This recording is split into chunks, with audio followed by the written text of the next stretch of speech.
qu'on a dit également, l'équipe qui est devant vous aujourd'hui est une équipe de la mobilité suisse en Guinée, en Afrique et dans tout le reste du monde.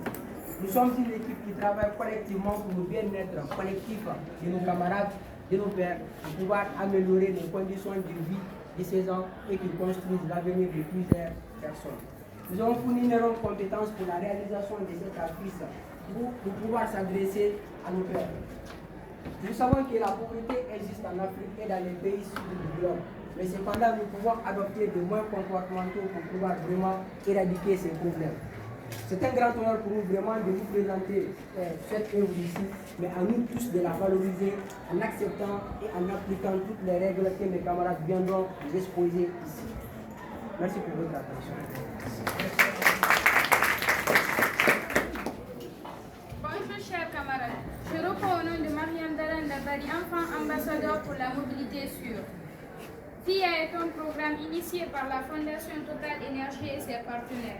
Fondation Michelin est le partenaire mondial pour la mobilité sûre des enfants. En Guinée, la Fondation Total Énergie est représentée par l'entreprise Total Énergie Guinée et le programme est piloté par l'ONG Edifer. Je vous remercie. Chers tous, après la marche de découverte que mes camarades et moi ont eu à faire, nous avons produit une affiche sur laquelle nous avons représenté quelques points de danger, tout ce qui peut rendre l'accès difficile à notre école. Cette affiche, nous l'avons appelée la cartographie de l'école. Sur la cartographie, nous pouvons voir que notre école est située à l'est par la grande route de Prince, à l'ouest par le route Fidel Castro, au nord par la voie qui relie les deux grandes routes, au sud par l'Ansac et l'Iré. Sur la prochaine affiche que nous allons vous présenter, nous avons représenté quelques points de danger que nous, élèves, rencontrons pendant nos déplacements autour de notre école. Comme je vous le disais sur cette affiche, nous avons représenté quelques points de danger. Commençons un peu par la grande route, par l'autoroute Fidel Castro. Parmi vous, qui est-ce qui habite vers Colère? Vers le marché Colère. Ah, ok. Mais il y a d'autres camarades dans cette école qui habitent vers le marché Colère. Eux, ils sont obligés de passer vers l'autoroute Fidel Castro.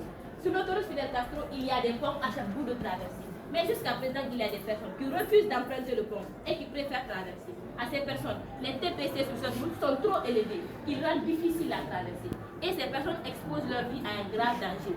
Sur l'autoroute, sur la grande route de Prince, il n'y a pas de panneau de signalisation ni un policier. Et pour nos camarades qui quittent de Cameroun ou Dixie, ils sont obligés de passer par là. S'ils ne connaissent pas les codes de la route ou ne savent pas traverser, un peu comme moi, ils sont confrontés à un grave danger. Et même si vers les rails, s'il te plaît, il n'y a pas de panneau de signalisation ni de policier censé indiquer l'arrivée du train. Et cela a causé beaucoup de pertes en vies humaines.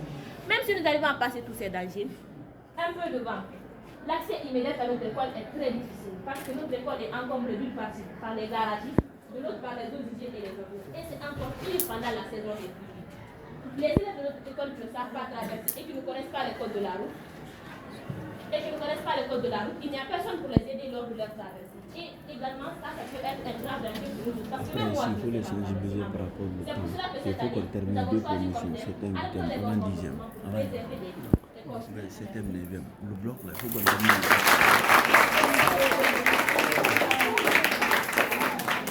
Synthèse de la marche de découverte. Parlant de la signalétique autour de notre école, nous pouvons noter qu'elle n'est pas suffisante pour indiquer le danger d'après notre marche de découverte. Prenons un exemple sur le carrefour d'Onka à quelques mètres de notre école, où il n'y a pas maximum de policiers, ni des panneaux de signalisation et cette route est occupée par des sans-abri qui font de ces endroits leur habitation.